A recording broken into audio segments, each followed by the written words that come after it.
Tahukah kamu bahwa ada sebuah negara yang luasnya bahkan lebih kecil dibandingkan beberapa kota di Indonesia, tetapi mampu menjelma menjadi salah satu negara terkaya, termaju, dan paling bersih di dunia?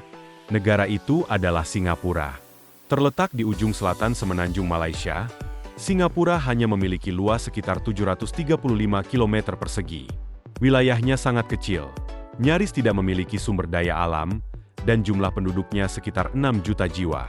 Namun, keterbatasan itu tidak menghalangi negara ini untuk berkembang menjadi salah satu pusat perdagangan, keuangan, teknologi, dan transportasi paling penting di dunia.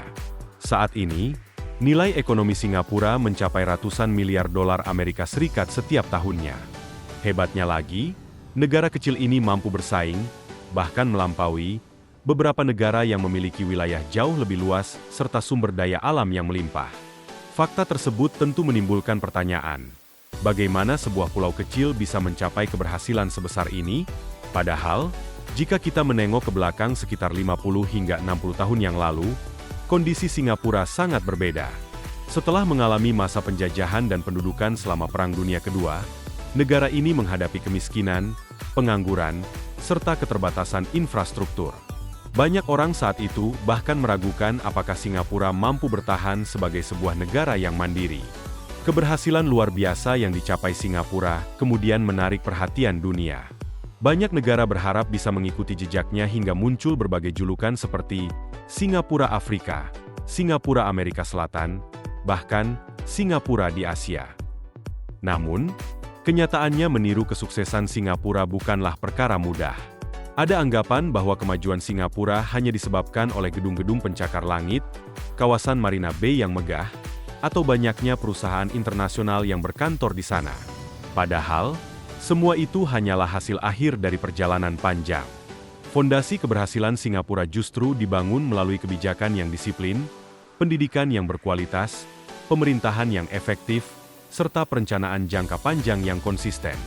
Lalu, apa sebenarnya rahasia di balik keberhasilan negara kecil ini? Mengapa Singapura mampu berubah dari sebuah wilayah yang miskin menjadi salah satu ekonomi terkuat di dunia?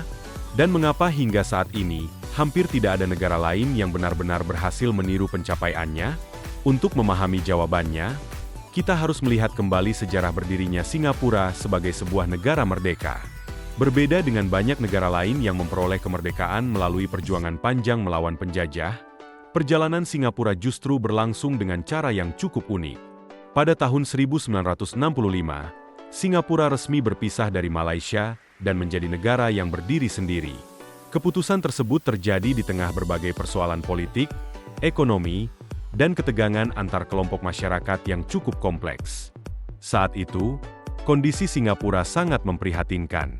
Sebagian besar penduduk hidup dalam kemiskinan, tingkat pengangguran tinggi, dan kawasan permukiman dipenuhi lingkungan kumuh.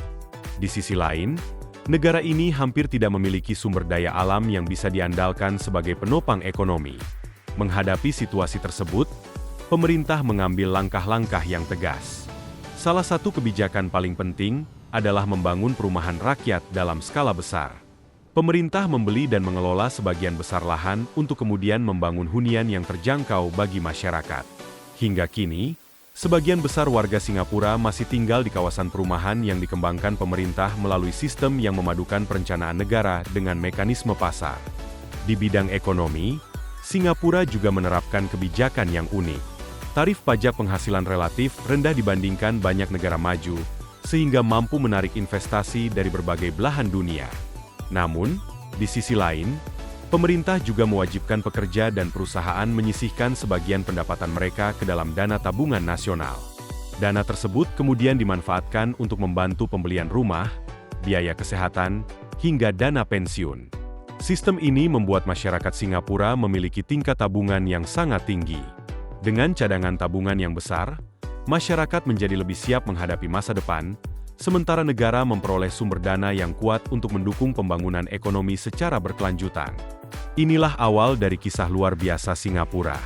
Sebuah negara kecil yang membuktikan bahwa keterbatasan wilayah dan minimnya sumber daya alam bukanlah penghalang untuk menjadi salah satu negara paling maju di dunia.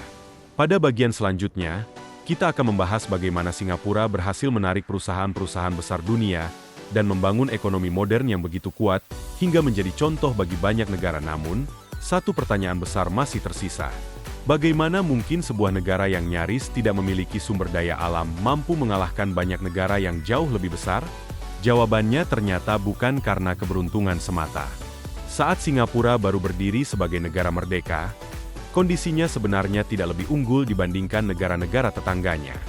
Malaysia, Indonesia, dan Thailand memiliki wilayah yang lebih luas, jumlah penduduk yang lebih besar, serta kekayaan alam yang jauh lebih melimpah. Di atas kertas, Singapura seharusnya sulit bersaing. Tetapi ada satu keunggulan yang tidak dimiliki banyak negara lain, yaitu letaknya yang sangat strategis. Singapura berada tepat di pintu masuk Selat Malaka, salah satu jalur pelayaran paling sibuk di dunia. Setiap hari, ribuan kapal yang mengangkut minyak, barang elektronik, makanan, hingga berbagai komoditas penting melintasi jalur ini. Pemerintah Singapura melihat peluang besar yang tersembunyi di balik posisi geografis tersebut. Alih-alih hanya menjadi tempat kapal lewat, Singapura mengubah dirinya menjadi pusat layanan maritim dunia. Pelabuhannya diperluas, fasilitas bongkar muat diperbarui, dan berbagai layanan logistik dibangun dengan standar internasional. Kapal-kapal yang melintas tidak hanya berhenti untuk mengisi bahan bakar, tetapi juga melakukan perawatan, pergantian kru, hingga aktivitas perdagangan. Tak hanya itu, Singapura juga berkembang menjadi salah satu pusat perdagangan minyak terbesar di dunia. Meskipun produksi minyak domestiknya sangat kecil, negara ini mengimpor minyak mentah dari berbagai negara, mengolahnya, lalu memasok kembali kebutuhan kapal-kapal yang melintasi Selat Malaka.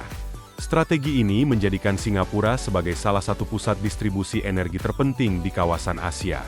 Kesuksesan tersebut tentu membutuhkan investasi yang sangat besar.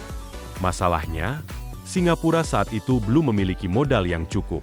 Karena itulah pemerintah membuka pintu selebar-lebarnya bagi perusahaan-perusahaan multinasional untuk menanamkan investasi. Agar investor merasa aman, pemerintah menciptakan iklim usaha yang stabil.